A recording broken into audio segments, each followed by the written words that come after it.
One టౌన్కు CI Sriram అని ఒక యువకుడు వచ్చిన తర్వాత బ్రాందీ షాపులలో అందరినీ పిలిపించి తన పరిధిలో ఉండే బ్రాందీ షాపులను వన్ టౌన్ సర్కిల్లో ఇంతవరకు మీరు ఎట్లా మినారో ఏం చేసినారో నాకు సంబంధం లేదు, నేను ఇక్కడ డ్యూటీ చేసినంత కాలము ₹1 మీ నుంచి మామూలు తీసుకోను, నెలసరి మామూలు ఇచ్చన్నారు కదా స్టేషన్కు, అది నేను తీసుకోను, నా పోలీస్ స్టేషన్ కాంపౌండ్ వాళ్ళు కూడా మీరు తగలద్దు తొక్కద్దు, 10 గంటలకు షాపు తెరచాలా, రాత్రి 10 గంటలకు ముయ్యాలా, బ్రాందీ షాపులో తాగకూడదు, బహిరంగ ప్రదేశాల్లో తాగకూడదు.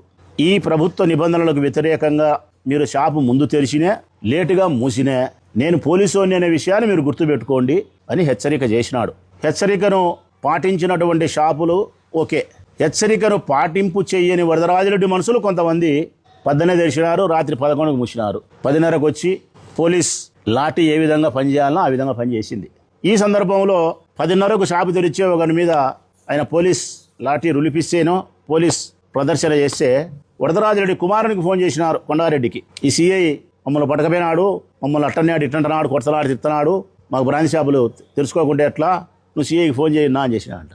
కొండారెడ్డి ఉండి ఆయన మన మాట వినడు, చెప్పినా వేస్టు, మనం వేయించుకున్నాక మన మాట వినకపోతే ఎట్లా అనే అంట.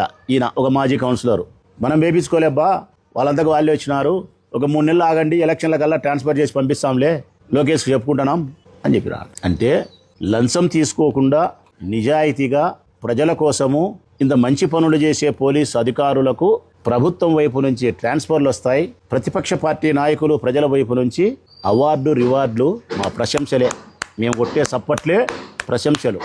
డబ్బు తీసుకోకుండా నిజాయితీ కలిగిన పోలీస్ ఆఫీసర్ నిర్భయంగా ఈ కూటమి పార్టీ నాయకులకు వెరవకుండా ప్రజల కోసం పనిచేసినప్పుడు మనం అభినందించాల్సిందే, ప్రశంసించాల్సిందే. అతన్ని నేను ప్రజల వైపు నుంచి ప్రశంసిస్తాను, ఆయన్ను అభినందిస్తాను.